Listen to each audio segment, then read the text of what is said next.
اعوذ باللہ من الشیطان الرجیم بسم اللہ الرحمن الرحیم الحمد للہ علی ما انعم ولہ الشکر علی ما الہم والثناء بما قدم من عموم نعم ابتدأها والسبوغ آلاء أسداها وتمام منن والاها جمع عن الإحصاء عددها ونأى عن الجزاء أمدها وتفاوت عن الإدراك أبدها وندبهم لاستزادتها بالشكر لاتصالها واستحمد إلى الخلائق بإجزالها وثنى بالندب إلى أمثالها ثم الصلاة والسلام على سيدنا ومولانا أبي القاسم محمد اللهم صل على محمد وآل محمد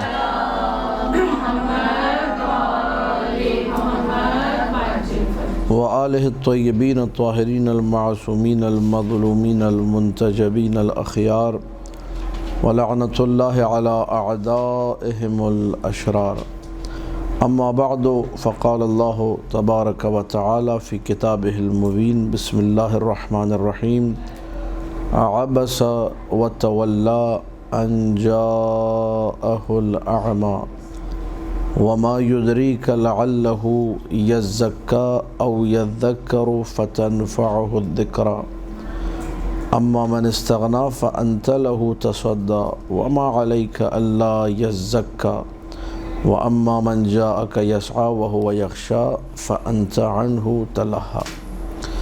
سورہ عبس ہے اور اس کی مختصر تفسیر یا اس کے جو مضامین ہیں ان کو آج بیان کیا جائے گا انشاءاللہ۔ اس سے پہلے والا سورہ نازعات ہے، جس میں اللہ سبحانہ و تعالیٰ نے وہ مشرکین جو کہ قیامت کے منکر تھے ان کو ڈرایا ہے، قیامت کے بارے میں بتایا ہے کہ قیامت واقع ہوگی، اور مکذبوں کا جو حال ہے، جو مکذبین ہے وہ بیان کیا ہے، مومنوں کے ساتھ کیا ہوگا وہ بیان کیا ہے، سارے معاملات وہاں پر ڈسکس کیے ہیں۔ سورہ عبس میں ذکر کیا ہے کچھ ایسے لوگوں کا جو ہیں تو مسلمان، ظاہری طور پر مسلمان ہیں، لیکن یہ کہ اسلامی آداب سے، اسلامی اقدار سے ناواقف ہیں، تو ان لوگوں کو ڈرایا ہے۔ ان لوگوں کی توبیخ، ان لوگوں کی ڈانٹ ڈپٹ والی آیات جو ہے اس میں موجود ہیں، جس میں ایسے مسلمانوں کو ڈانٹا گیا ہے۔ اور یہ وہ سورہ ہے کہ جس میں ایک بڑا، جسے کہا جائے کہ اختلافی پہلو نکلتا ہے شیعہ اور سنی حضرات کے درمیان۔ شیعوں کا موقف الگ ہے، سنیوں کا موقف یہاں پر الگ ہے۔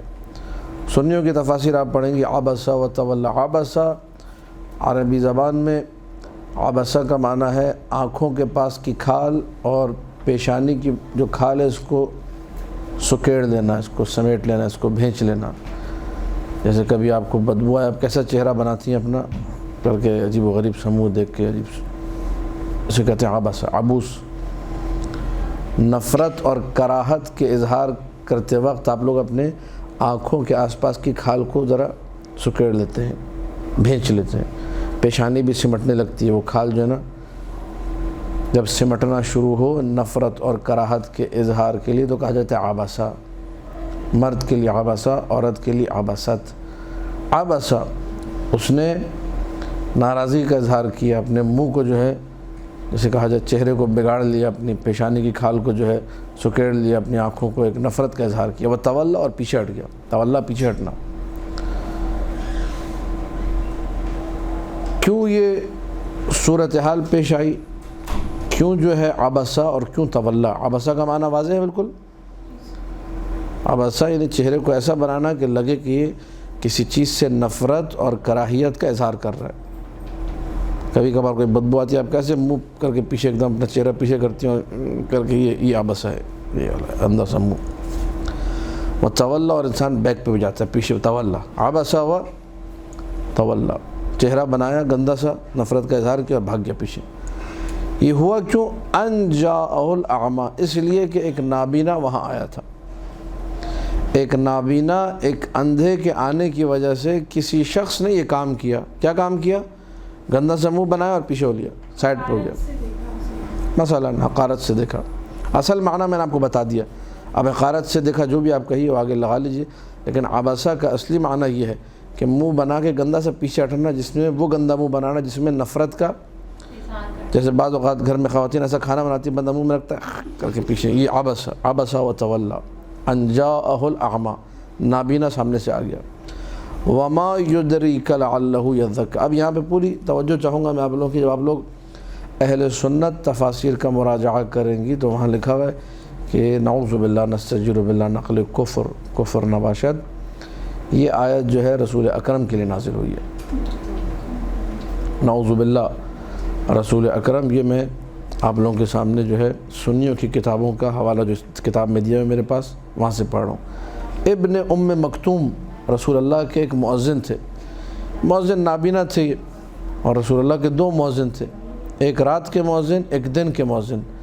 دن کے مؤذن حضرت بلال تھے، رات کے مؤذن حضرت ابن ام مکتوم، یہ دو مؤذن۔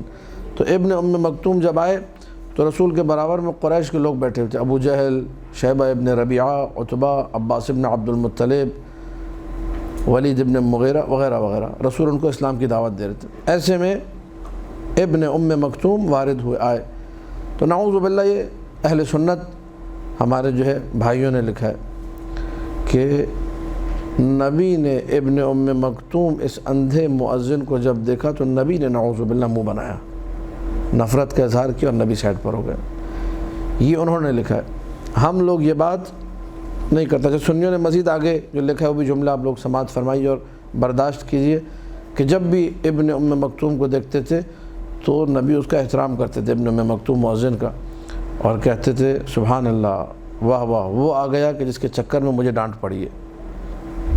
یہ سنیوں نے اپنی کتابوں میں لکھا ہے، مرحبا بمن عاتبنی فیہ ربی، مرحباً، ویلکم، ویلکم کس کے لیے؟ اس کے لیے کہ جس کے چکر میں مجھے ڈانٹ پڑی، سنیوں نے اپنی کتابوں میں لکھا ہے۔ تو اگر اس کو مان لیا جائے کہ نعوذ باللہ ایک نابینا کے آنے پر نبی اکرم کس کے ساتھ بیٹھے ہوئے تھے؟ قریش کے بڑے لوگوں کے ساتھ، قریش کے وی آئی پی کے ساتھ بیٹھے ہوئے تھے، ایسے میں ابن ام مکتوم نابینا مؤذن وارد ہوا، نعوذ باللہ خاکم بدہن، نبی نے یہ کام کیا۔ تو قرآن کی وہ آیتیں کدھر لے کے جائیں گے؟ انک لعلی خلق عظیم، وہ کہاں لے کر جائیں گے؟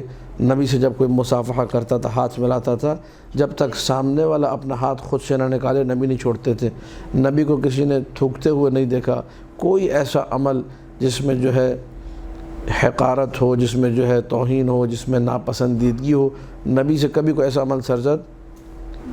اللہ نے نبی کے بدن کو معطر بنایا تھا، کسی کو یعنی جزیرۃ العرب کی گرمی تو عجیب و غریب ہے، ٹھیک ہے، پسینے مسلسل وہاں تھے، تو نبی کا پسینہ عطر تھا، ازواج رسول اس عطر کو شیشی میں جمع کر کے تبرکاً تقسیم کیا کرتی تھی۔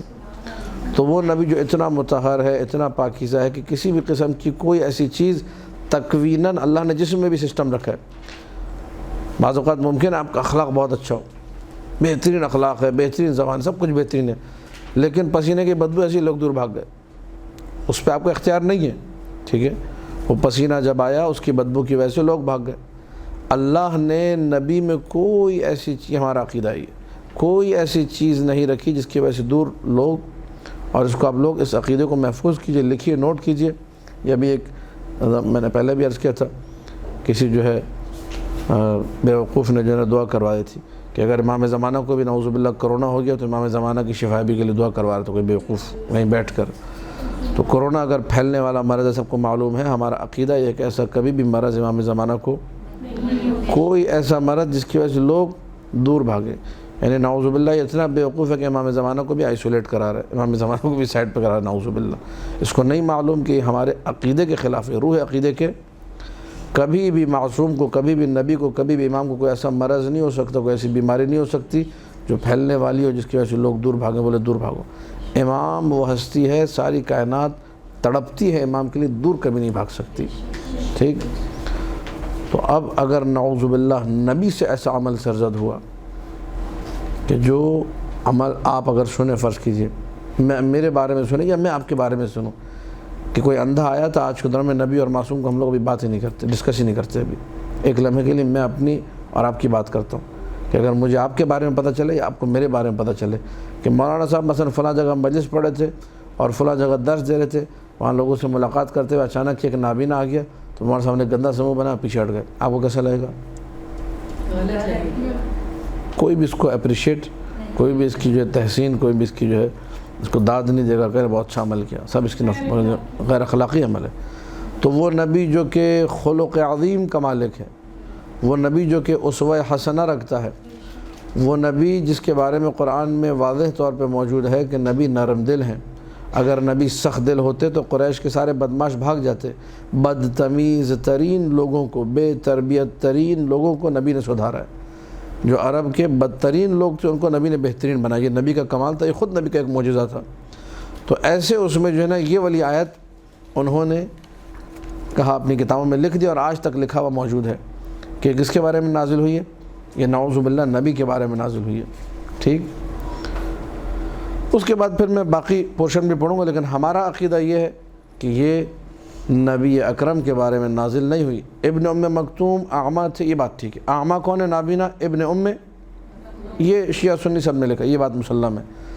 لیکن وہ جس نے منہ بنایا تھا اور جو پیچھے ہٹا تھا وہ نبی اکرم نہیں تھے، بنو امیہ کا پہلا خلیفہ تھا. اب ایسا انہوں نے گندا سا منہ بڑے اچھے طریقے سے بنایا اور بڑے اچھے طریقے سے گندے طریقے سے پیچھے ہٹ گئے. کچھ اس طریقے کے بنے گا عجیب و غریب سا. عبس وتولی ان جاءہ الاعمیٰ، اعمیٰ کے آنے کی وجہ سے، نابینا کے آنے کی وجہ سے حضرت عثمان رضی اللہ تعالیٰ عنہ نے یہ کام انجام دیا. وما یدریک لعلہ یزکیٰ. اب یہاں سے آپ لوگ اس کو جو ہے سماعت فرمائیے. تمہیں کیا معلوم؟ لعلہ یزکیٰ، شاید کہ وہ پاکیزہ ہو جائے، شاید کہ وہ اپنا تزکیہ نفس کرے. لعلہ یزکیٰ. اب پھر وہی والی بات ہے، وما یدریک، تمہیں کیا معلوم. یہ تمہیں کیا معلوم بھی دو تفسیر رکھے گا. سنیوں کے پاس وما یدریک کا خطاب نبی کے لیے اور ہمارے پاس یہ خطاب کے لیے. ٹھیک، وہ شخص جو نبی کے پاس آ رہے ہیں، تمہیں کیا معلوم، ممکن ہے سب سے بہترین یہی بن جائے. یہی جو ہے موعظہ اور اخلاق کی بات کو سیکھے. او یذکر فتنفعہ الذکریٰ، اور وہ موعظہ اور اخلاق کی بات اس کو کیا دے؟ فائدہ پہنچائے. پھر اس کے بعد اللہ نے ڈانٹ کے جو ہے نا وہ ڈوز کو بڑھایا، پریشر کو بڑھایا. یہ جملے کہے لعلہ، شاید یہی نابینا جو ہے بہترین اخلاق کا مالک بن جائے، پاک و پاکیزہ بن جائے، موعظہ اور پند اور نصیحت سے فائدہ دے.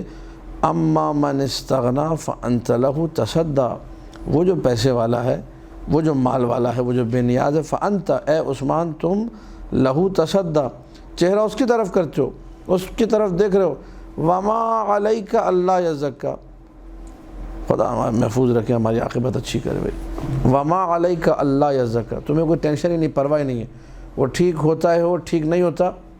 مثلا ایک مثال تو چھوٹی سمجھانے کے لیے، میں مبلغ ہوں، غریب آیا، اس کی داڑھی نہیں تھی، اس کو رگڑ دیا، ایسے باتیں سنیں اس کو، ایسی حدیثیں کھٹاک کھٹاک ایک کے بعد ایک حدیث. تم مثلا بے شرم ہو، تمہارے پہ دین نہیں ہے، یہ نہیں ہے، وہ نہیں ہے، فلاں نہیں ہے.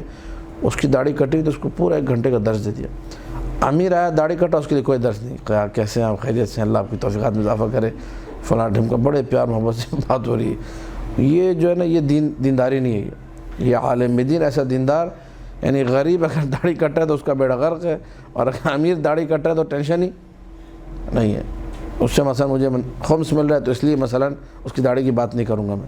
وہ مثلا مجھے پیسے دے رہا ہے، یہ میرا کام نکلوا تو اس لیے میں اس کی داڑھی کی بات نہ کروں.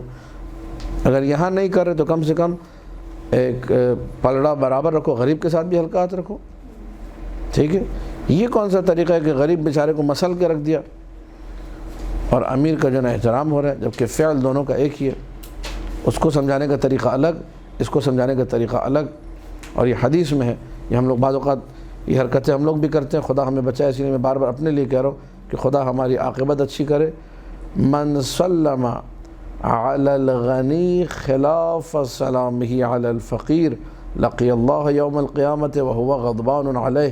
جس نے امیر کو سلام کیا، حدیث ہے، حدیث معصوم ہے، جس نے امیر کو سلام کیا، ایک مالدار آدمی کو سلام کیا تو سینے پہ ہاتھ رکھ کے سر جھکا کے، سرکار کیسے ہیں آپ، خیریت سے ہیں، آپ کی طبیعت ٹھیک ہے، بڑی خوشی ہوئی آپ کو دیکھ کے، دل یقین کرے خوش ہو گیا.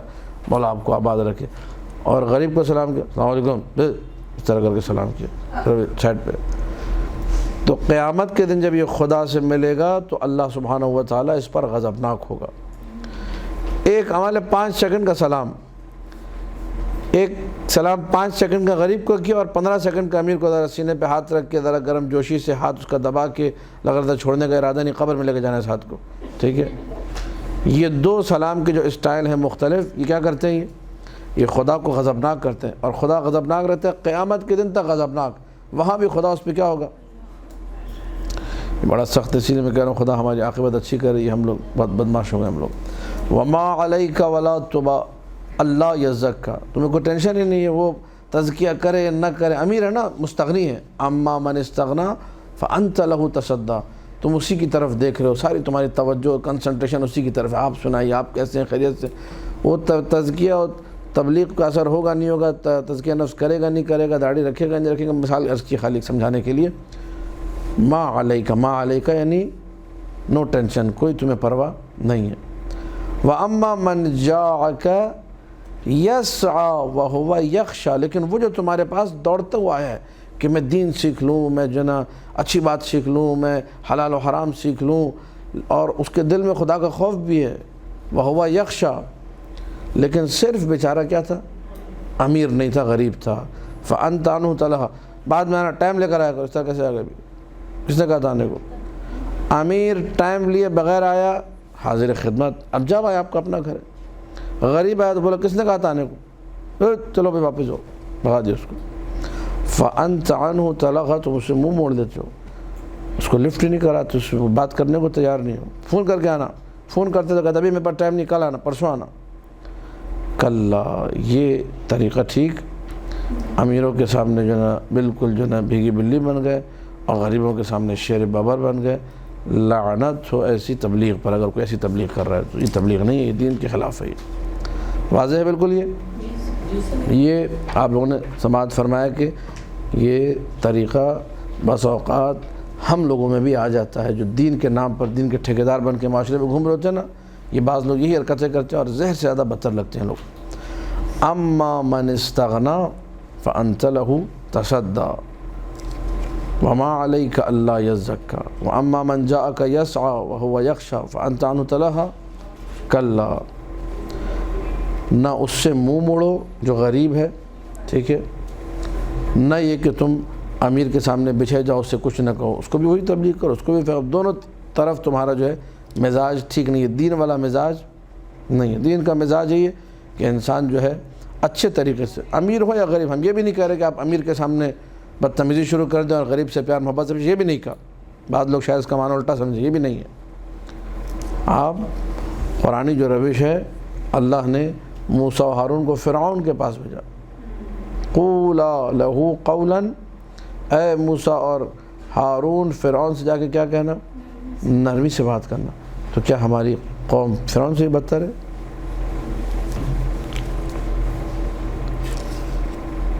اب آپ لوگوں نے جب یہ سب سن لیا, آیات واضح ہو گئی سب کے لیے. کلا انہا تذکرۃ فمن شاء ذکرہ فی صحف مکرمہ مرفوعۃ مطہرہ بایدی سفرہ کرام بررہ. کلا, یہ کلا میں نے بتایا نیور اور ہرگز کے معنی میں آتا. ہرگز ایسا نہیں, قرآن جو ہے سب کے لیے موعظہ ہے. انہا تذکرۃ, یہ موعظہ ہے ساری کائنات کے لیے, اہل عالم کے لیے. جو چاہے اس سے موعظہ لے, جو چاہے جو ہے اس سے اپنی اصلاح کرے. فی صحف مکرمہ, یہ ایسے جو ہے صحیفوں میں ہیں جو کہ مکرم ہیں, یعنی ان کا احترام اللہ کے پاس محفوظ ہے. آسمانوں میں بلند ہے, مرفوعہ یعنی یہ بلندی رکھتے ہیں آسمانوں میں. مطہرہ ہے. شیطان اور جو خبیث لوگ ہیں وہ اپنے نجس افکار اور اپنے نجس جو ہے تصرفات کے ذریعے اس قرآن کو آلودہ. آپ دیکھیے توریت کے ساتھ کیا ہوا, انجیل کے ساتھ کیا ہوا. جس کی جو مرضی ہے اس نے توریت میں گھسا دیا, انجیل میں گھسا دیا. آج توریت اور انجیل یا تو مکمل جو ہے وہ تحریف ہو چکی ہے, یا اس کا 90 یا 85% حصہ تقریباً سب کا سب تحریف شدہ ہے, چینج ہو چکا ہے. لیکن الحمدللہ قرآن میں کوئی ایسی چیز, کیا شیطان نہیں تھے؟ یقیناً وہ مسیحیت سے زیادہ شیطان یہاں موجود تھے, یہودیوں سے زیادہ شیطان مسلمانوں میں موجود تھے. لیکن پھر بھی تحریف نہیں ہوئی. یہ رب کا اعجاز ہے کہ قرآن تحریف سے محفوظ رہا. بِأَيْدِي سَفَرَ، یہ قرآن جو نازل ہوا ہے آسمان سے کس کے ہاتھوں نازل ہوا ہے؟ یہ ان ملائکہ کے ہاتھوں جو کہ سفر کرتے ہیں، جو کہ وحی الہی کو لے کر سفر کرتے ہیں، نازل ہوتے ہیں آسمان سے زمین پر. کرامن، یہ ملائکہ جو ہے یہ بڑے لوگ ہیں، کریم لوگ ہیں، بررہ، نیکوکار ہیں، نیکی کرنے والے ہیں، مطیع ہیں اللہ کے. یہ ساری کی ساری باتیں قرآن کے حوالے سے. تو ان آیات کو بھی آپ لوگ ذرا پھر سے پڑھیے اور اس میں غور کیجیے. انہا تذکرۃ، یہ تذکرہ ہے. قرآن کیا ہے؟ میں اگر قرآن سنا رہا ہوں اور سنا رہا ہوں فقط امیروں کو اچھے طریقے سے، غریبوں کے لیے نہیں، تو ایسا نہیں بھائی. قرآن ہر ایک کے لیے، جو چاہے آئے اور اپنی آخرت اس قرآن کے ذریعے سے سنوارے. فی صحف مکرمہ مرفوعۃ مطہرہ بأیدی سفرہ کرامن بررہ. ایک کے بعد ایک آیتیں عظمت قرآنی کے حوالے سے. اور قرآن کا موعظہ، قرآن کی تعلیم ہر ایک کے لیے ہے جو بھی تقوی الہی یخشا ہو اور یسعی ہو. سعی کرے، سعی کوشش کرے، جد و جہد، اس کے اندر انٹرسٹ ہو اور خوف الہی ہو، واقع استفادہ کر سکتا ہے. قتل الانسان ما اکفرہ، یہ قتل الانسان یہ ایک بد دعا کا جملہ ہے. ٹھیک ہے، یعنی اردو میں نہیں کہتے بیڑا غرق ہو، ستیہ ناس ہو، یہ وہ ہے قتل الانسان. انسان کا بیڑا غرق ہو. ما اکفرہ، کس چیز نے انسان کو اتنا کافر بنا دیا؟ کس چیز نے انسان کو اس کفران نعمت پر، اس جو ہے انکار پہ وادار کیا؟ ٹھیک ہے، انسان اتنا بدماش. یہ دیکھیے، یعنی بد دعا ہے. اس اگر آپ لب و لہجے کو قرآن کے سمجھیں، یہ بد دعا کس پہ دی ہے؟ یہ رسالت کا انکار کرنے پہ یا توحید کا انکار کرنے پہ. یہ دوگانگی، یہ ڈبل پالیسی. امیر کے ساتھ رویہ کچھ اور ہے، غریب کے ساتھ. نابینا آیا تو چہرہ بگاڑ لیا تم نے، نابینا آیا تو کراہت اور ناپسندیدگی کا اظہار کیا، نابینا آیا تو بدماشی شروع کر دی تم نے.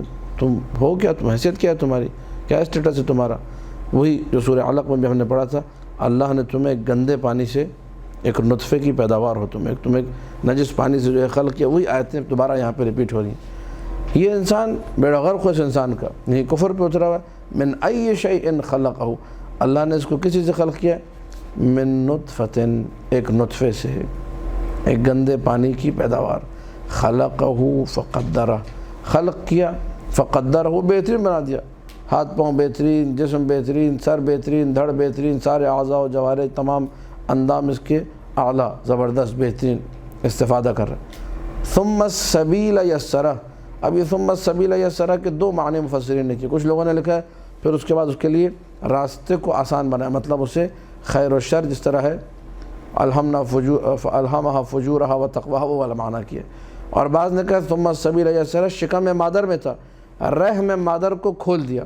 روایت میں بھی ہے کہ جب ماں جو ہے بچے کو پیدا کرنے لگتی ہے تو اس تکلیف کے وقت بھی خداوند متعال اس کی مدد کرتا ہے ایک ماں کی، تاکہ بچے کی پیدائش جو ہے آسانی سے ہو سکے.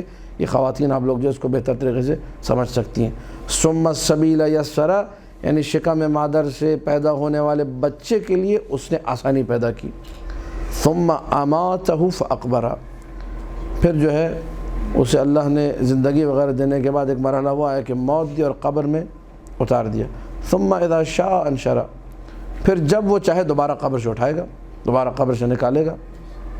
کلا لما یقض ما امرہ، لیکن ہرگز اس نے وہ جو اسے کرنا چاہیے تھا، وہ رب کی اطاعت کرنی تھی، وہ اس نے انسان نے ایمان رب پہ لانا تھا، ایمان نہیں لے کر آیا، کفر میں لگا رہا، عصیان میں لگا رہا، پروردگار کی نعمتوں کو نعوذ باللہ رونتا رہا، ٹھکراتا رہا، انکار کرتا رہا، کفر کرتا رہا. اسی لیے کہا قتل الانسان ما اکفرہ. انسان جو ہے یہ عرب کے پاس جو ہے نا بد دعاؤں میں سے بد دعائیہ جملہ ہے جو میں نے بتا دیا. اردو میں اس کا ٹرانسلیشن یہ بنے گا بیڑا غرق ہو، ستیہ ناس ہو، خدا اس کو پوچھے، یہ والا معنی. پھر اس کے بعد فوراً دوبارہ جو ہے اس سورے میں جو ہے ایک کہتے ہیں سوئچ کیا نعمتوں کی طرف. اب یہ بتا دیا کہ جو کچھ تمہارے پاس ہے وہ تمہیں کس نے عطا کیا؟ وہ ہم نے عطا کیا. فَلْيَنظُرِ الْإِنسَانُ إِلَىٰ طَعَامِهِ، انسان اپنے سامنے رکھے ہوئے کھانے کو دیکھے. ٹھیک ہے، ایک روٹی جو بنتی ہے، ایک روٹی، اس ایک روٹی کے لیے مخلوق خدا میں سے 200 طاقتیں لگتی ہیں. 200 لوگ کام کرتے ہیں، ایک روٹی کا بہتر لقمہ آپ کے حلقوم تک، آپ کے حلق تک پہنچتا ہے۔ وہ پتہ نہیں کب زمین پہ ہل چلتا ہے، کب زمین سے کوڑا کرکٹ صاف ہوتا ہے، اس کے بعد اس پہ ہل چلایا جاتا ہے، اس کے بعد پتہ نہیں بیل جوتے جاتے ہیں، وہ راہٹ الگ کام کر رہا ہے، تو غلہ گاہنے کی مشین الگ ہے، پانی دینے والے آبیاری کا سلسلہ الگ ہے، اس میں کتنے لوگ ہیں، ہر جگہ 10 لوگ لگے ہوئے، کہیں 5 لوگ لگے ہوئے ہیں۔ پھر اس کے بعد جب وہ غلہ فصل کا وقت آ گیا کاٹنے کا، اس کے بعد اس کو گاہنا یعنی چھلکے کو اور دانے کو الگ کرنا، وہ الگ سلسلہ ہے۔ پھر اس کے بعد پیسنا، پھر چکی جو ہے اس میں ڈال کے دانے کو پیسا جاتا ہے، پھر اس کو مزید جو ہے نا پیسا جاتا ہے، یہاں تک کہ وہ آٹے کی شکل میں آپ کے گھر تک جو ہے وہ پہنچتی ہے۔ پھر اس آٹے میں سے مختلف اور 25 کام ہوتے ہیں بیچ میں، صفائیاں وفائیاں وہ سب کر آ کے آپ کے پاس پہنچے۔ پھر گھر میں خاتون خانہ جو ہے جو خدمت کر رہی ہے، معمور ہے خدمت پر، وہ بیچاری جو ہے مکے مار کے اس کو آٹے کو جو ہے گوندتی ہے، پھر اس کے بعد جو ہے نا اس کو توے پہ روٹی بنا کے پھر آپ کو دیتی ہے۔ کتنی زحمت ہوئی۔ فَلْيَنْظُرِ الْإِنسَانُ إِلَىٰ طَعَامِهِ، انسان اس روٹی کو دیکھے اپنی، اس کے سامنے رکھی ہوئی روٹی، اس ساری روٹی پہ کتنی رب کی نعمت ہے، کتنا شکر ادا کرنا چاہیے۔ اگر یہ سب کے سب اپنا کام کرنا چھوڑ دے، ایک روٹی ہمیں ڈھنگ کی نہیں ملے گی۔ ٹھیک ہے، فَلْيَنْظُرِ الْإِنسَانُ إِلَىٰ طَعَامِهِ کی ایک اور تفسیر کی گئی، اور یہ بھی بڑی اچھی تفسیر، اور فی زمانہ اس تفسیر کی ہمیں بڑی شدت سے ضرورت ہے، اور یہ آیتیں آپ لوگ پڑھ کے جو ہے سنائیے لوگوں کو، تاکہ لوگ ان آیات سے استفادہ کریں اور کچھ سیکھیں۔ فَلْيَنْظُرِ الْإِنسَانُ إِلَىٰ طَعَامِهِ کا ایک معنی کیا ہے؟ انسان اپنے سامنے پڑے ہوئے کھانے کو دیکھے۔ آیت کے سیاق اور سباق سے کیا سمجھ میں آیا آپ کو؟ کہ رب نے انسان کے کفران نعمت پر اسے ڈانٹا۔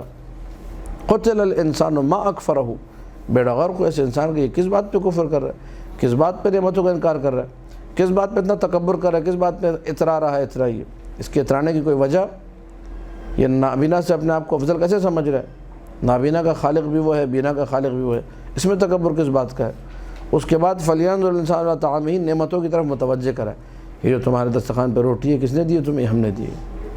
یہ روٹی تم تک سکون سے پہنچ گئی، تمہیں اس نعمت کی قدر کرنی چاہیے۔ یہ ایک تفسیر تھی جو پہلے سے چلی آ رہی تھی۔ ایک اور تفسیر بڑی کمال کی تفسیر، اور میں کہہ رہا ہوں فی زمانہ ضرورت ہے کہ اس تفسیر کو آپ لوگ محفوظ کریں اور اپنی مجالس میں اس آیت کو سرنامہ کلام کے طور پہ پڑھیں اور اسی پر گفتگو کریں۔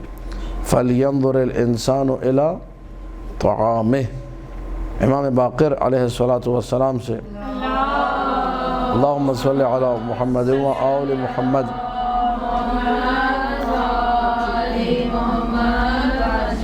پوچھا گیا کہ ما طعامہ، جو قرآن کہہ رہا ہے کہ انسان غور کرے، نظر کرے نہیں غور کرے، اپنے طعام میں غور کرے۔ یہ طعام سے مراد کیا ہے؟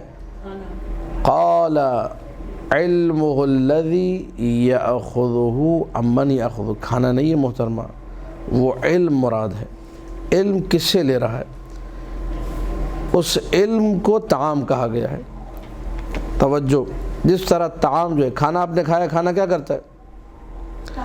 اچھا کھانا ہو تو طاقت دے گا، اور اگر کھانے میں اجزاء خراب ہوں گے، گندیدہ اجزاء ہوں گے، کچھ بوسیدہ قسم کے اجزاء ہوں گے، ٹھیک ہے، بعض اوقات خواتین سستی کرتی ہیں، فریج میں پرانا کھانا نکال کے دے دیا، پتہ چلا شوہر کو فوڈ پائزن ہو گیا، ہوتا نہیں ہوتا ہے گھروں میں، فوڈ پائزن ہو گیا۔ فوڈ پائزن اسی طرح ہوتا ہے، سستی کی وجہ سے کھانا نہیں بناتی، 3 دن پرانا کھانا گرم کر کے دے دیا تو فوڈ پائزن ہو گیا۔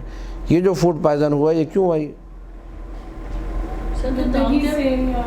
کھانے کی تاثیر، کھانا خراب تھا۔ طعام کا مطلب پھر پڑھائی کے حوالے سے، علم کے حوالے سے، جی وہی عرض کرو، یہ دوسری تفسیر، دوسرا معنی ہے، تعویل ہے یہ۔ وہ پہلی تھی وہ بھی ٹھیک ہے اپنی جگہ پر، طعام یعنی کھانے پہ غور کرے خدا کی نعمت پر، اور دوسرا معنی کیا ہے؟ معصوم نے فرمایا، 5ویں مولانا نے فرمایا کہ علم کے بارے میں غور کرے کہ علم کہاں سے لے رہے ہیں۔ آج کل آپ یوٹیوب پہ بیٹھے جو ویڈیو ملی کھول کے دیکھ لیا اور اس کو عقیدہ بنا کے بیٹھ گئے، یہ تو غلط طریقہ ہے۔ فَلْيَنْظُرِ الْإِنسَانُ إِلَىٰ طَعَامِهِ، انسان اس علم پر غور کرے کس عالم سے لے رہی ہے، وہ عالم معتبر ہے یا نہیں ہے، کس مدرسے کا پڑھا ہوا عالم ہے بھائی، وہ کہاں کا پڑھا ہوا، اس کے افکار کیا ہیں، اس کا عقیدہ کیا ہے۔ یہ نہیں کہ جو بھی امامے والا نظر آئے فوراً تقریر چھاپی اور جا کے آگے سنا دی، یا جو ہے اس سے افکار کو لینا شروع کر دیا، عقیدے کو۔ فَلْيَنْظُرِ الْإِنسَانُ إِلَىٰ عِلْمِهِ، طَعَامِهِ یعنی علم۔ وجہ کیوں طعام کو علم کیوں کہا گیا؟ جس طرح طعام آپ کے جسم کے لیے نفع اور نقصان رکھتا ہے، علم بھی اسی طریقے سے۔ اچھا علم آئے گا آپ کی فکر اچھی ہو جائے گی، برا علم آئے گا آپ کے افکار کیا ہو جائیں گی؟ ٹھیک ہے. اچھا عقیدہ آئے گا پوری زندگی پر کیا، پوری آخرت پہ بھی اثر انداز ہے. برا عقیدہ آ گیا تو ایک کھانا، زہریلا کھانا انسان کو مار دیتا نہیں، موت کی منہ تک پہنچا دیتا ہے. زہریلا عقیدہ بھی اسی طریقے سے. فَلْيَنْظُرِ الْإِنسَانُ إِلَىٰ طَعَامِهِ، انسان اپنے علم کو دیکھیے، علم کہاں سے لے رہی ہے. ایسا تو نہیں ہے کہ میں نے کوئی زہریلا عقیدہ یا کوئی آلودہ عقیدہ یا وہ 3 دن کا بوسیدہ عقیدہ لے لیا جس سے جو ہے پیٹ خراب ہو جائے مثلا. ٹھیک ہے، واضح ہے یا نہیں؟ تو ایک تفسیر کیا ہے طعام سے مراد؟ ایک تفسیر علم. ٹھیک ہے، تو اس کو آپ لوگوں نے دوسری تفسیر کے حوالے سے دیکھیں کہ انسان جو علم اخذ کر رہا ہے. آج کل کیا ہوتا ہے، یہ بہت بڑا ایک معضلہ اور ایک مشکل ہے. جو پوسٹ آئی اسی کو انسان عقیدہ بنا لیتا ہے. پوسٹ پڑھی اور اس پہ عمل کرنا شروع کر دیا. یہ غلط طریقہ ہی. بھائی کہاں سے آئی یہ پوسٹ، کس نے بنائی یہ پوسٹ؟ کوئی معتبر ادارہ، کوئی فیس بک، کوئی 5ویں آسمانی کتاب ہے جو تمہیں جو بھی نظر آئے تم نے اس پہ عمل کرنا شروع کر دیا؟ فوراً فارورڈ بھی کر دیتے ہیں. بیوقوف لوگ ہیں. کیوں فارورڈ کرتے ہیں؟ منع کرن کو. ہاں، بغیر تحقیق کی. یہ آخری درجے کی جو ہے بیوقوفی ہے. یہ فَلْيَنْظُرِ الْإِنسَانُ إِلَىٰ، یہ علم جو ہے انسان اس کو دیکھے. فَلْيَنْظُرِ الْإِنسَانُ إِلَىٰ، بیوقوف نہ بنے کہ فوراً فارورڈ کرنا شروع کر دے، بلکہ توجہ کرے کہ یہ کہاں سے ہے، اس کا مصدر کیا ہے، اس کا منبع کیا ہے، یہ علم کدھر سے ہے. علمہ، یہ معصوم کی تعبیر ہے، میری نہیں ہے. علمہ الذی، کہ اس کا علم، الذی یاخذہ، جس کو وہ لے رہا ہے. امن یاخذہ، کس سے لے رہا ہے، کون ہے، کہاں سے یہ علم آ رہا ہے. آج کل لوگوں نے ایک ٹرینڈ جو ہے نا وہ سیٹ کر دیا ہے کہ وہ مولا نے فرمایا، اس کی تفسیر الگ ہے، اس کا مقام الگ ہے. لا تنظر الی من قال، انظر الی ما قال. یہ مت دیکھو کون کہہ رہا ہے، یہ دیکھو کیا کہہ رہا ہے. ٹھیک ہے، یہ مت دیکھو کون کہہ رہا ہے، یہ دیکھو کیا کہہ رہا ہے. اس کے نتیجے میں کیا کیا، طاہر جمیل کا درس سننا شروع کر دیا، طاہر القادری کو سننا شروع کر دیا، جا کے 4 الجرول لوگوں کو سننا شروع کر دیا یہ جملہ سیٹ کر کے. یہ مت دیکھو کون کہہ رہا ہے، کیا کہہ رہا ہے. سب یہ دیکھنا پڑے گا کہ کون کہہ رہا ہے اور کیا کہہ رہا ہے. بالکل دیکھنا پڑے گا، لازمی طور پہ دیکھنا ہے. اور فرق کرتا ہے، ایک دفعہ لسنر میں ہوں، ایک دفعہ لسنر آپ ہیں. ایک دفعہ میں ہوں، مجھے پتہ ہے زہر کیا ہے اور زہر کے علاوہ جو زہر کا علاج ہے وہ کیا ہے. ایک دفعہ میں کتاب پڑھتا ہوں، مجھے پتہ ہے اس کتاب کے اندر جو ہے نا بدماشی کہاں پہ ہو رہی ہے، کہاں اچھی چیز ہے، کہاں غلط چیز ہے. ایک دفعہ آپ کتاب پڑھتے من نوعانوں سے A to Z تسلیم کر لیتے، تو کوئی طریقہ نہیں ہے. یہ واضح یا نہیں ہے؟ تو فرق ہے. جو پروفیشنل ہے، جس نے زندگی لگائی کتابوں کو سمجھنے میں، اس کا پڑھنے کا طریقہ الگ ہے، اس کا سیکھنے کا طریقہ الگ ہے، اس کا سننے کا طریقہ الگ ہے. لیکن ایک دفعہ ایک عام سا بندہ ہے، وہ اگر اس کو ہم نے یہ تعلیم دے دی کہ یہ مت دیکھو کون کہہ رہا ہے، یہ دیکھو کیا کہہ رہا ہے، اس کو بیچارے کو پتہ ہی کیا کہہ رہا ہے. ٹھیک ہے، یہ تو بیچارے دیکھا آپ نے، جشن ہوتا ہے، مشاعرہ ہوتا ہے. ٹھیک ہے، کیا کہنے پھر برابر کیا کہا بھی کیا کہنے. ٹھیک ہے، یہ حال ہے ان لوگوں کا، کیا کہنے کیا کہا، اس یہ حال ہے. تو ایسے لوگوں کے بارے میں تو یہ نہیں ہے. فَلْيَنْظُرِ الْإِنسَانُ إِلَىٰ طَعَامِهِ، انسان غور کرے کسی کی طرف، إِلَىٰ عِلْمِهِ، علم کی طرف. تفسیر معصوم ہے. أَنَّا صَبَبْنَا الْمَاءَ صَبًّا، ہم نے آسمان سے پانی بہایا. ثُمَّ شَقَقْنَا الْأَرْضَ شَقًّا، پھر زمین کو پھاڑا، اس زمین میں سے نباتات، پھول پودے، انگور اور پتہ نہیں دنیا کی کیا انواع اقسام کی نعمتیں آگے ذکر. فَأَنبَتْنَا فِيهَا حَبًّا، ہم نے اس میں دانہ اگایا، اناج. گندم کہاں سے مل رہی ہے؟ زمین سے. جو کہاں سے مل رہا ہے؟ زمین سے. یہ دالیں ساری کہاں سے مل رہی ہے؟ زمین سے. یہ لوبیا، یہ چنے، یہ سارے کی ساری چیزیں جو مفید ہیں کہاں سے ملتی ہیں ہمیں؟ زمین سے. فَأَنبَتْنَا فِيهَا حَبًّا، اس میں ہم نے دانہ، اناج جسے آپ کہتے ہیں وہ. وَعِنَبًا وَقَضْبًا، انگور اور کھجور اور یہ چھوارے، یہ کہاں سے نکلتے ہیں سارے؟ سب زمین سے. درخت تو زمین پہ لگتا ہے. وَزَيْتُونًا وَنَخْلًا، اس دن ہم نے بیان کیا تفصیل سے. وَالتِّينِ وَالزَّيْتُونِ وَطُورِ سِينِينَ وَهَٰذَا، آپ لوگ تھے اس دن درس میں؟ جی سر. تین اور زیتون والے مراجعہ کیجئے کہ تین اور زیتون کی لمبی چوڑی تفسیر جو میں نے بیان کی تھی. وَزَيْتُونًا وَنَخْلًا، جو درخت ہمارے پاس فائدہ مند ہیں، ان درختوں میں جو 2 سب سے زیادہ فائدہ مند درخت ہیں وہ یہ 2 ہیں، ایک زیتون کا اور ایک کھجور کا، نخل کا. وَحَدَائِقَ غُلْبًا، اور ایسے باغات، ایسے جو ہے باغات غلبا، جہاں پہ چاروں طرف گھنے درخت ہیں. گھنا درخت مفید ہے یا نہیں ہے؟ فائدہ مند ہے یا نہیں ہے؟ آکسیجن آپ کو مل رہا ہے، پتہ نہیں لکڑی آپ کو مل رہی ہے، دنیا کی نعمتیں ایک درخت سے آپ کو ملتی ہیں، آپ کو اندازہ بھی نہیں ہے۔ وَفَاكِهَةً وَأَبًّا، پھل آپ کو مل رہے ہیں، ابا جانوروں کی جو خوراک ہے، گھاس پھوس وغیرہ چارہ، وَأَبًّا یا وہ چراگاہ جو ہے وہ آپ کے پاس موجود ہے۔ وہ چراگاہ کس نے بنا کے دی؟ وہ بھی رب کی طرف سے۔ یہ ابا کے حوالے سے ملتا ہے لفظ ابا، ابن یا ابن۔ ابن کا لغت میں کیا معنی ہے؟ یہ حضرت ابو بکر سے پوچھا گیا۔ وَفَاكِهَةً وَأَبًّا، یہ سورہ عبس کی جو آیت ہے وَفَاكِهَةً وَأَبًّا، اس میں کیا مراد ہے ابا سے؟ تو انہوں نے کہا کہ جو ہے مجھے نہیں معلوم، لا اعلم، مجھے ابن کا معنی معلوم نہیں ہے۔ فاکہہ تو ہمیں پتہ ہے، فاکہہ پھل فروٹ جو میوے وغیرہ ان کو کہتے ہیں، لیکن یہ ابا ہمیں نہیں معلوم ہے، خدا بہتر جانتا ہے۔ پھر یہ بات امیر کائنات تک پہنچی تو مولانا نے فرمایا تعجب کیا، سبحان اللہ، عجیب بات ہے، اس کو ابا کا مطلب نہیں معلوم ہے۔ اما علم ان الابا هو الکلأ والمرعى، اب کسے کہتے ہیں؟ چارے کو اور چراگاہ کو۔ چراگاہ جہاں پہ جانور چرتے نہیں، بہت سارے جانور مل کے جس مقام پہ چرتے ہیں، اپنا چارہ وغیرہ کھاتے ہیں، اس جگہ کو مرعا کو، چراگاہ کو کیا کہتے ہیں؟ اب کہتے ہیں۔ تو یہ جو ہے حضرت ابو بکر کے علم میں چیز نہیں تھی، شیعہ سنی سب نے لکھا ہے بے لکھا ہے خالی نا، الف اب، اب الف بے، لیکن بے پر تشدید ہے، شد ڈبل با ہے، واضح ہے۔ جی سر۔ متاعا لکم ولانعامکم، یہ جو ہے متاعا لکم، یہ ساری کی ساری چیزیں کیا ہیں؟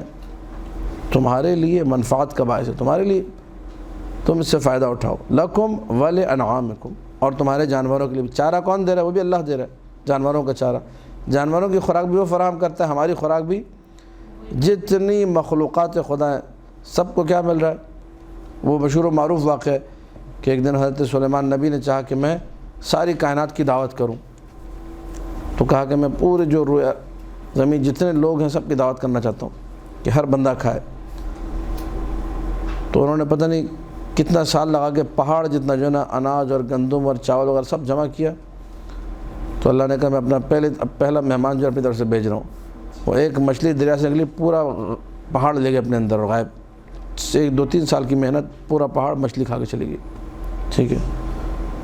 تو یہ خداوند متعال کا جو رزق کا سسٹم ہے یہ بھی عجیب و غریب ہے۔ یہ جو نیشنل جغرافک چینل ہے، اینیمل پلانٹ چینل، اس پہ دیکھیے کبھی کبھار یہ بڑی بڑی مچھلیاں ایک سیکنڈ کے اندر پتہ نہیں لاکھوں مچھلیاں کھا جاتی ہیں، چھوٹی چھوٹی۔ ان کی ایک ٹائم کی غذا، یعنی ہمارے اگر سال بھر کی غذا ہے وہ ان کی 1 سیکنڈ کی غذا ہے، وہ جو کھا کے لوگ ہضم بھی کر جاتے ہیں۔ یہ سب خداوند متعال کا نظام ہے کہ خداوند متعال نے ہر ایک کے رزق کو اس کے سپرد کیا، کوئی بھی بھوکا نہیں ہے۔ متاعا لکم ولانعامکم فاذا جاءت الصاخہ، اب یہ جو فاذا جاءت الصاخہ ہے اس کو ہم لوگ بریک کے بعد کے لیے رکھتے ہیں۔ وصلی اللہ علی محمد وآلہ الطاہرین۔ بسم اللہ الرحمن الرحیم۔ فاذا جاءت الصاخہ یوم یفر المرء من اخیہ وأمه وأبيه وصاحبه وصاحبته وبنيه لكل امرئ منهم يومئذ شأن يغنيه، جب چیخ سنائی دے گی، سورہ عبس جہاں سے ہم نے چھوڑا تھا وہیں سے، صاخہ ایک پکار، ایک چیخ، ایک ہولناک، ایک ڈرانے والی اور دھمکا دینے والی آواز انسان کو۔ جب وہ صاخہ، جب وہ سور جب پھونکا جائے گا دوسری مرتبہ، جس کی شدت ایسی ہوگی کہ لوگوں کو لگے گا کہ ان کے کانوں کے جو پردے ہیں وہ پھٹنے والے ہیں،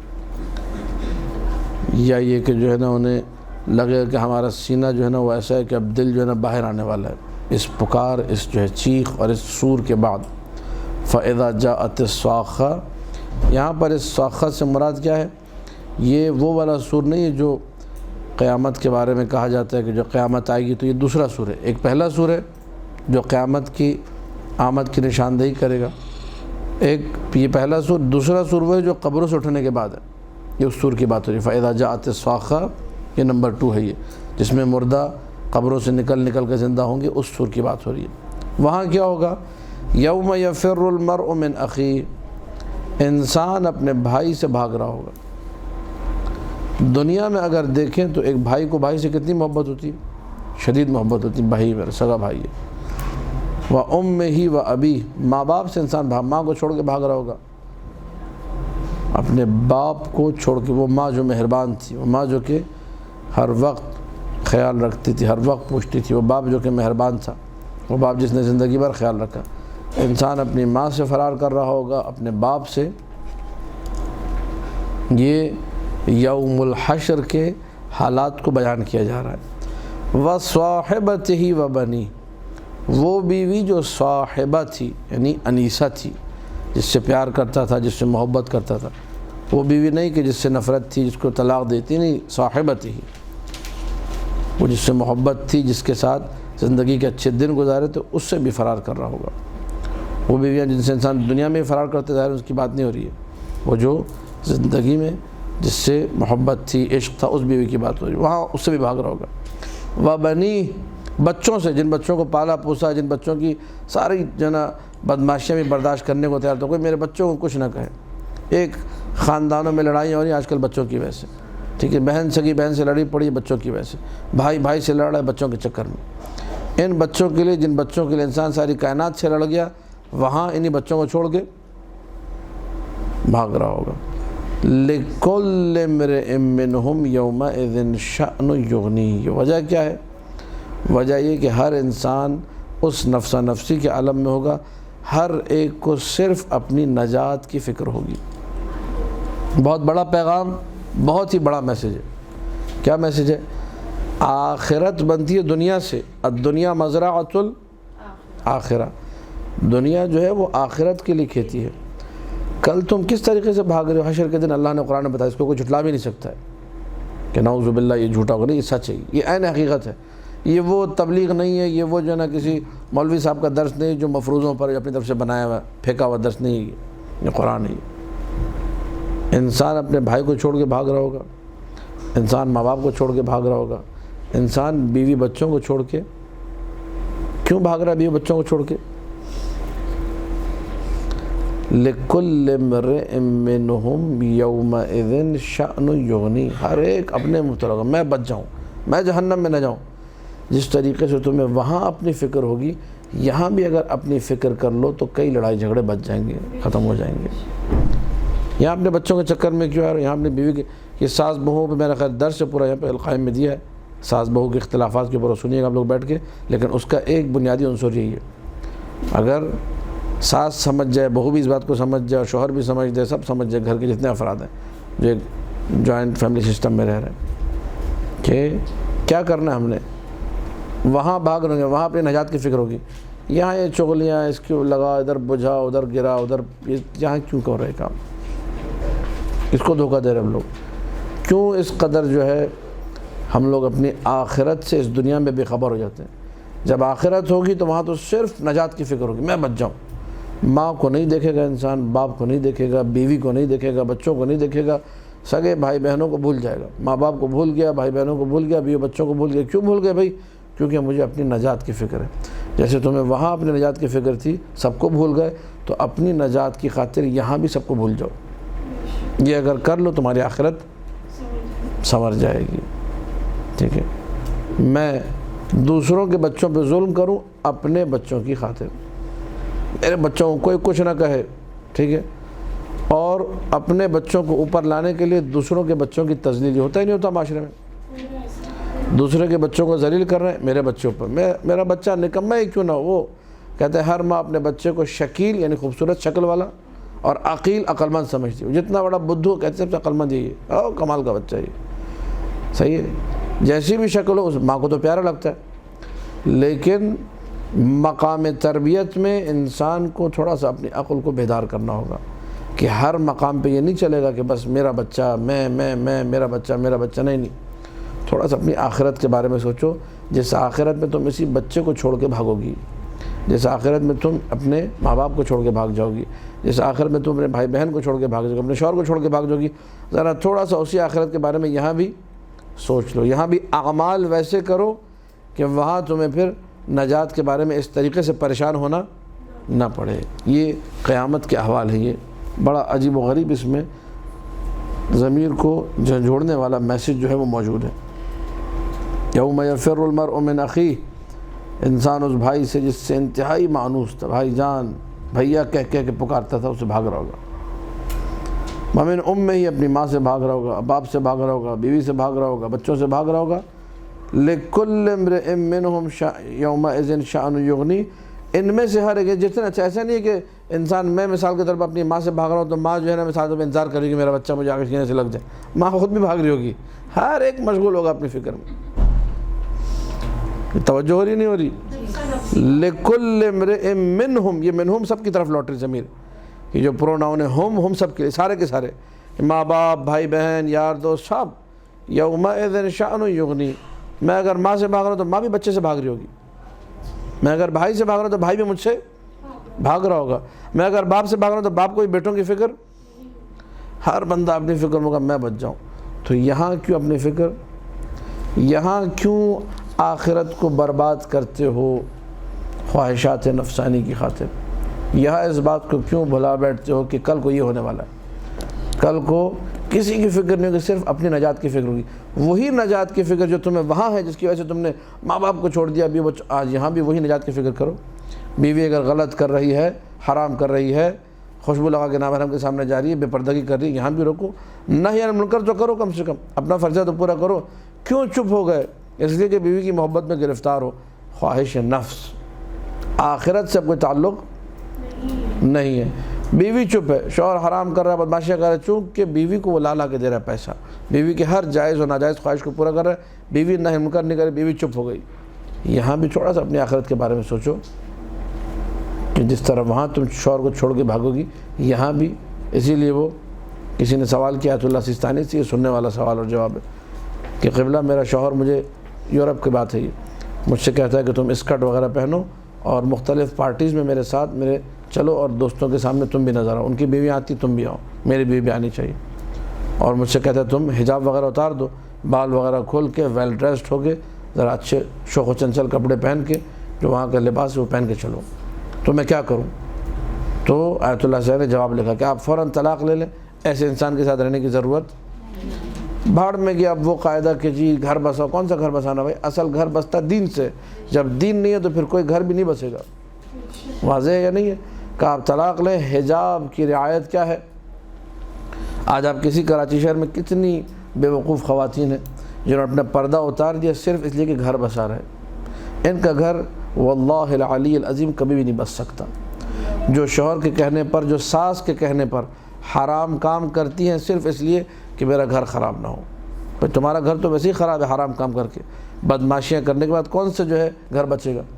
خدا کی مخالفت، لا طاعت لمخلوق فی معصیت الخالق، امام حسین سلام اللہ علیہ کا جملہ، مخلوق کی کوئی اطاعت نہیں جب خالق کی معصیت ہو رہی ہو۔ باپ بھی اگر مجھ سے کہے کہ حرام کام کرو تو وہاں باپ کی اطاعت ختم، کوئی باپ نہیں، یہاں پر احترام کروں گا، بدتمیزی نہیں کروں گا، لیکن ہاتھ جوڑ لوں گا کہ بھائی یہ خالق کی معصیت ہے، میں نہیں کر سکتا۔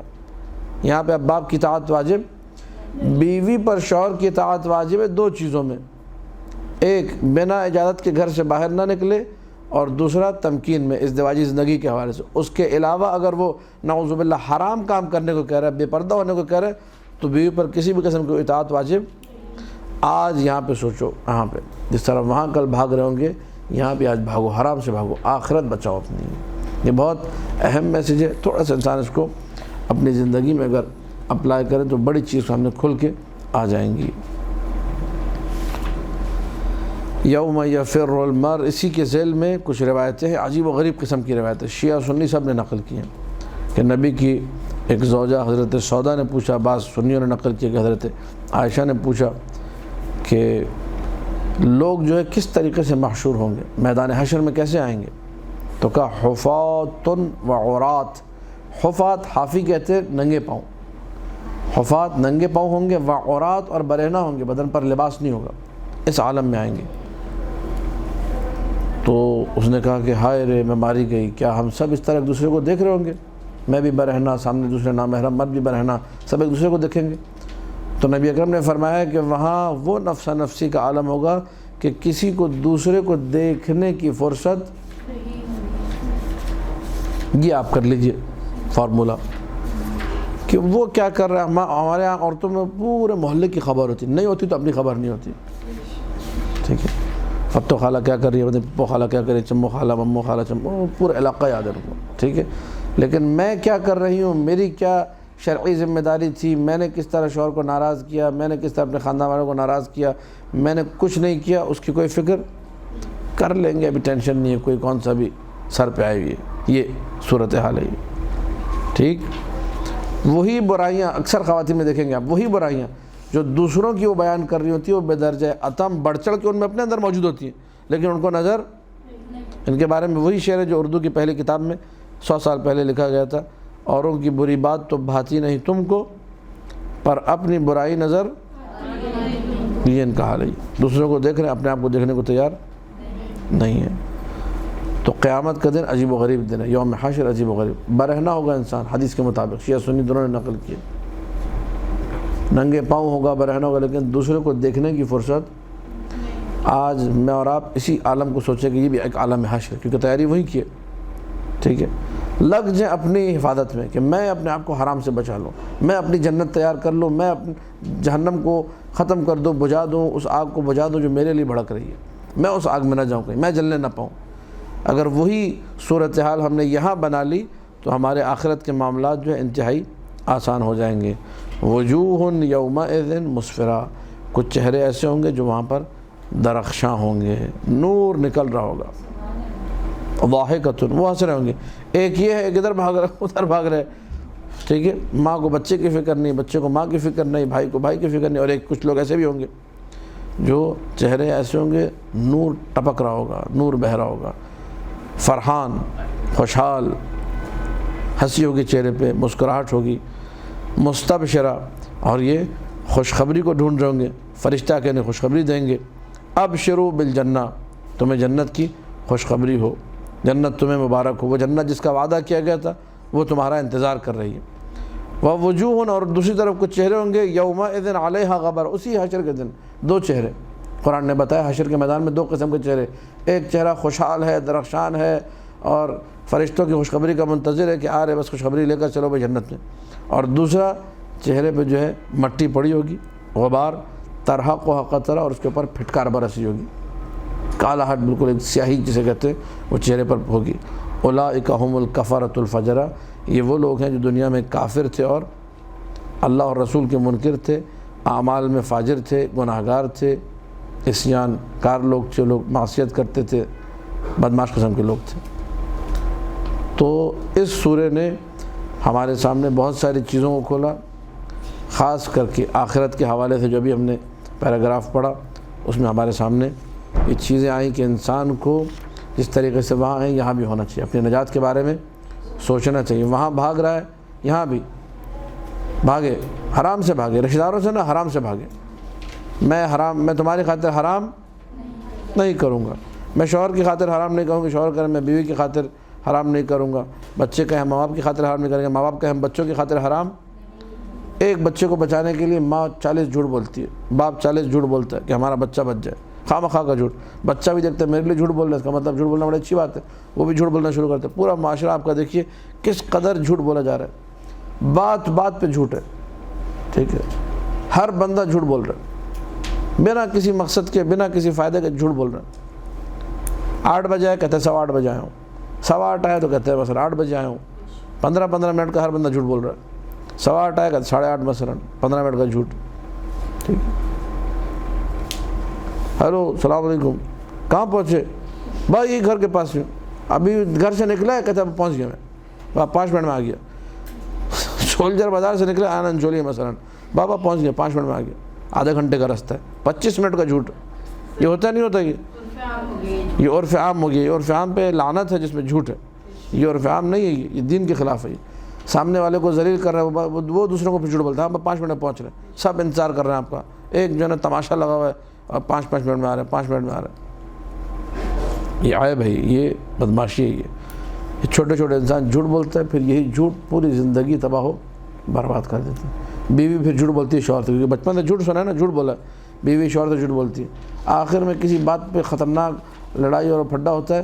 پھر شوہر کا دماغ جب کھلتا ہے، بیوی کی محبت سے تھوڑا سا فارغ ہوتا ہے، تو پکڑتا ہے جھوٹ، اچھا اس دن بھی جھوٹ بولا، ہاں یہ بھی جھوٹ، یہ چلو بھی طلاق دے دیں۔ کیا 15 منٹ 20 منٹ، اور پھر اس کو جو سچ ہوتا ہے نا وہ بھی جھوٹ دکھتا ہے، پھر طلاق ہو جاتی ہے۔ طلاق کیوں ہوتی ہے؟ ہمارے معاشرے میں 50% طلاقیں جھوٹ کی وجہ سے، بیوی شوہر سے جھوٹ، شوہر بیوی سے جھوٹ پہ طلاق ہو رہی ہے، نکاح ہو رہا ہے جھوٹ پہ، تو اس کے فوراً بعد پھر طلاق بھی ہوتی ہے۔ ٹھیک ہے، خدا را اپنی زندگی سے ہمارا آپ جھوٹ کو نکال دیں۔ یوم یفر المرء من اخیہ، انسان بھائی اپنے بھائی سے بھاگ رہا ہوگا، آج بھی آپ جھوٹ سے بھاگیں اگر آخرت برانی ہے۔ چار مذاق میں بھی جھوٹ بولنے کی ضرورت نہیں ہے، کس بات کا جھوٹ بولے بھائی؟ فائدہ کیا جھوٹ بولنے کا؟ آفس نہیں جا سکے، طبیعت میری خراب تھی، طبیعت کیا خراب تھی؟ رات کو گپے مارتے رہے، دیر سے سوئے، صبح نیند آ کے سو گئے۔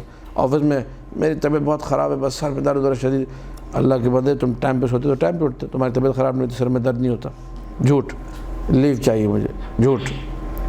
لیو پہ جھوٹ، چھٹی پہ جھوٹ، آنے پہ جھوٹ، آنے جانے میں 5 منٹ 10 منٹ کا جھوٹ، کھانا کھا رہا ہے اس پہ جھوٹ بول رہے ہیں، مسلسل جھوٹ پہ جھوٹ۔ ٹھیک ہے، کچھ پانی پینے، کوئی کولڈ ڈرنک پی رہا ہے، اس پہ جھوٹ بولا جا رہا ہے، خواہ مخواہ فضول کے جھوٹ۔ ٹھیک ہے، ایک گلاس پیا بھر کے، ڈکار بھی نہیں ماری، کہتا ہے میں نے 2 گھونٹ لیے تھے اور 2 گھونٹ میں نے پیپسی پی تھی، حالانکہ پوری بوتل پی گئے۔ اب اس جھوٹ کا کیا مقصد ہے؟ سمجھ سے باہر ہے۔ پوری پلیٹ جو ہے چند لقموں میں چٹ کر گیا، کہتا ہے میں نے چکھی ہے بریانی۔ اب یہ سب جھوٹ ہے یا نہیں؟ یہ سارے جھوٹ ہیں، سب آخرت برباد کریں گے، بیڑا غرق کریں گے۔ تو یہ سورہ ہمیں پیغام دے رہے کہ وہاں تم جو ہے نا بھائی کو چھوڑ کے بھاگ رہا ہوگا، تو آج بھی انسان کے بچے بن جاؤ، اپنی حرکتیں ٹھیک کر لو، یہ بدماشیاں یہاں پر نہ کرو۔ اللہ کے فرشتے ایک ایک چیز تمہاری لکھ رہے ہیں۔ ٹھیک ہے، کل کو قیامت کے انسان نام عمل کرے گا، ما لہذا الکتاب، ہی کیسا نام عمل ہے بھائی؟ لا یغادر صغیرۃ ولا کبیرۃ، اس میں تو چھوٹی سے چھوٹی مائنر سے مائنر تھنگ میں نے سوچا بھی نہیں تھا کہ یہ بھی ادھر لکھا جائے گا، وہ بھی وہاں لکھا ہوا ہے، وہ سب کچھ وہاں موجود ہوگا۔ فرشتوں کی نگاہ سے، خدا کی نگاہ سے مخفی کچھ بھی۔ آج اپنے آپ کو سدھار لو۔ ٹھیک ہے، خواتین ہیں پردے میں ڈنڈی مارنے ماسٹر ہیں، ایسے گون اسکارف پہنتی ہیں کہ بیچارے مردوں کو کرنٹ لگ کے مر جاتے ہیں۔ ٹھیک ہے، ہم نے پردہ کیا ہے، بھائی تو اپنا پردہ ٹھیک کرو، کالی چادر پہنو، کالی چادر عورت کا حجاب ہے۔ یہ گون اسکارف کے نام پہ بدماشی نہ کرو، فل اٹریکشن، سارے پھول اس میں لگائیں، چنبیلی کا پھول اس میں، پتہ نہیں گوندے کا پھول اس میں، گلاب کا پھول اس میں، 4-5 ہیرے موتی بھی اس میں لگا لیے، عقیق بھی لگا لیا، درنجف بھی لگا لیا، اسکارف پہنا ہوا ہے، لڑکا دیکھ کے گر جاتا ہے، بے ہوش ہو جاتا ہے۔ ٹھیک ہے، اور یہ کہتی ہے ہم نے حجاب کیا، پردہ کیا۔ یہ جھوٹ ہے، یہ جھوٹ بولنا کیا ہے شرعاً؟ ٹھیک ہے، پوری دنیا کو بتا رہے ہاں ہماری بیٹی بڑی باحجاب بیٹی، یہ جھوٹ بول رہی ہے۔ باحجاب کیا نکلی؟ وہ پتہ چلا یہ حجاب تھا۔ ٹھیک ہے، گون بالکل ایسا گون کہ لگ رہا ہے کہ جسم پہ رکھ کے سیا گیا، اس کو فٹنگ والا گون بالکل۔ یہ بے حجابی کی انتہا ہے۔ یہ کس کے ساتھ بدماشی ہو رہی ہے؟ دین کے ساتھ۔ جھوٹ کس کو بولا جا رہا ہے؟ نعوذ باللہ، امام زمانہ کے سامنے جھوٹ بولا جا رہا ہے۔ خدا را خدا را خدا را، انسان اپنے آپ کو سدھارے، ورنہ کل کو امام زمانہ کے سامنے سر اٹھانے کے قابل نہیں رہے گا۔ یہ سورہ عبس و تولی، اس کو آپ لوگ بار بار پڑھیے، اور میرے ان جملوں کو یاد کیجیے جو میں نے آج کے درس میں کہے کہ خدا را ہم لوگ اپنی زندگی سے جھوٹ کو نکالیں۔ اور آپ نوٹ کیجئے گا، جب آپ جا کے میری باتوں کو سوچیں گے، آپ کو نظر آئے گا کہ آپ میں سے بھی ہر ایک کہیں نہ کہیں معذرت کے ساتھ 4-5 منٹ کا جھوٹ تو بول رہا ہوگا، خواہ کا جھوٹ، بنا کسی مقصد کے جھوٹ۔ میں بھی بولتا تھا، میں نے کم کر دیا، میں نے سوچا یار یہ کیوں جھوٹ بولتے ہیں ہم لوگ۔ ٹھیک ہے، میں نے 1 پلیٹ بریانی کے بعد میں نے بولا بیگم کو چکھی تھی، تو میں نے کہا تو جھوٹ ہو گیا یار، میں اپنا بتا رہا ہوں، ہم لوگ کا نہیں ہے یہ۔ پھر اس کے بعد میں نے جب چکھتا ہوں تو 1-2 چمچوں کو چکھنا شمار کرتا ہوں، اگر پلیٹ کا نہیں، پلیٹ بھر کے کھایا بھی، پیٹ بھر کے کھایا۔ سچ بولو، یہ پوری پلیٹ کھانے کے بعد یہ جملہ کہنا کہ میں تھوڑی سی چکھی، اس کا مقصد کیا ہے؟ کیوں یہ جھوٹ بولا؟ اور بیوی لڑائی کر دے گی، مثلا پھڈا ہو جائے گا، کیوں بولا؟ یہ سمجھ میں نہیں آیا مجھے، وہاں بولنے کی ضرورت ہی نہیں جھوٹ۔ اسی طرح آپ لوگ اپنے اندر چیک کیجیے، آپ لوگ نظر آئے گا کہ ماشاءاللہ ایک جھوٹوں کا انبار ہے جو ہم لوگ بنا کسی مقصد کے بول رہے۔ امام حسن عسکری سلام اللہ علیہ کا ارشاد ہے، اللہم صلی علی محمد و آل محمد۔ مولا فرماتے ہیں جعلت الخبائث فی بیت، تمام کی تمام جو خبائث ہیں، خبیث چیزیں ہیں، بری اشیاء ہیں، ان کو ایک جو ہے گھر میں لاک کر دیا گیا، قرار دے دیا گیا، ایک گھر میں بند کر دیا گیا۔ اور اس کے بعد کیا کیا گیا؟ اس کے بعد ان پہ ایک تالا لگا دیا گیا، اور اس کی چابی ہے جھوٹ۔ آپ جھوٹ بولیں گے تو وہ ساری کی ساری برائیوں کا دروازہ آپ کے لیے. ہم لوگ صبح شام جھوٹ بول رہے ہیں, نہیں بول رہے. جب صبح شام جھوٹ بول رہے ہیں تو ہر برائی کا دروازہ ہمارے لیے. اور آپ یہ نوٹ کیجئے, میں نے جملہ بڑا دقیق کہا ہے کہ بنا کسی مقصد کے, یعنی وہ جو کسی کے بارے میں جملہ کہا گیا تھا کہ اگر کیلا کھا رہا ہو تو پوچھے کیا کھا رہا ہو, کہتا سیب کھا رہا ہوں. یہی والی ہماری بھی مثال ہے کہ ہم کیلا کھا رہے ہیں تو کیا کھا رہے ہو, سیب کھا رہا ہوں. اس جھوٹ کا مقصد کیا ہے؟ کوئی مقصد. ایسے ہی کچھ ہماری صورتحال بھی بنی ہوئی ہے, بنا کسی مقصد کے غلط کام کر رہے ہیں. اور نہ دنیا والوں سے کوئی اس میں پریشانی ہے, نہ دنیا والوں سے کوئی ڈر و خوف ہے. انسان خواہ مخواہ میں جب جھوٹ بولتا ہے تو جب ڈر و خوف ہوگا تو سوچے کتنا جھوٹ بولے گا. پوری کہانیاں گڑھ دی جاتی ہیں, پورے خاندانوں میں فتنہ و فساد کرا دیے جاتے ہیں جھوٹ پلان کر کے. پورا قصہ جھوٹا, اسی جھوٹے قصے پہ طلاق ہوئی, اسی جھوٹے قصے پہ پتہ نہیں نکاح ہو گیا, اسی جھوٹے قصے پہ 10 سال تک خاندان لڑتے رہے. بعد میں پتہ چلا وہ سوائے جھوٹ کے کچھ الف سے لے کر یہ تک سب جھوٹ تھا, کوئی اس کی حقیقت نہیں تھی. فَإِذَا جَاءَتِ الصَّاخَّةُ يَوْمَ يَفِرُّ الْمَرْءُ مِنْ أَخِيهِ وَأُمِّهِ وَبَنِيهِ وَصَاحِبَتِهِ وَبَنِيهِ لِكُلِّ امْرِئٍ مِّنْهُمْ يَوْمَئِذٍ شَأْنٌ يُغْنِيهِ. ہر انسان اپنے آپ میں لگ جائے. آپ اپنے گریبان میں خود جھانکیے, دیکھیے آپ کی کیا کیا عیوب ہیں. اور بہترین انسان وہ ہے جو اپنے عیوب میں, معصوم کا ارشاد ہے, مشغول ہو جائے, اپنی اصلاح میں لگ جائے. میں اپنی خامیاں, میری کیا خامیاں ہیں, اور میں آپ کو نہیں بتاؤں گا, میں تو اپنے اوپر رکھ کے بیان کر دوں گا, کسی اور پہ رکھ کے بیان کر دوں گا. آپ کی جو خامیاں, جتنا آپ ان خامیوں سے واقف ہیں کوئی بھی واقف. آپ کو پتہ ہے میں کتنی چال باز ہوں, آپ کو پتہ ہے کہ میرے اندر کیا کیا جو ہے فراڈ موجود ہے, کیا کیا جھوٹ موجود ہے, کیا کیا چیزیں موجود ہیں جو میں نے آہستہ آہستہ دور کرنی ہے. بہترین انسان وہ ہے جو بنا کسی خوف و خطر کے اپنے نفس کے ساتھ جہاد کرے کہ میں نے اپنے آپ کو ٹھیک کرنا. ٹھیک ہے, غلطی ہوتی ہے ہر ایک سے, مجھ سے غلطی ہو رہی ہے, میں اصلاح کروں. آپ سے غلطی ہو رہی ہے, آپ اصلاح کریں. خداوند متعال سے دعا ہے کہ ہم سب کی عاقبت بخیر کرے, ہم سب کو اپنے بارے میں سوچنے کی توفیق عطا کرے.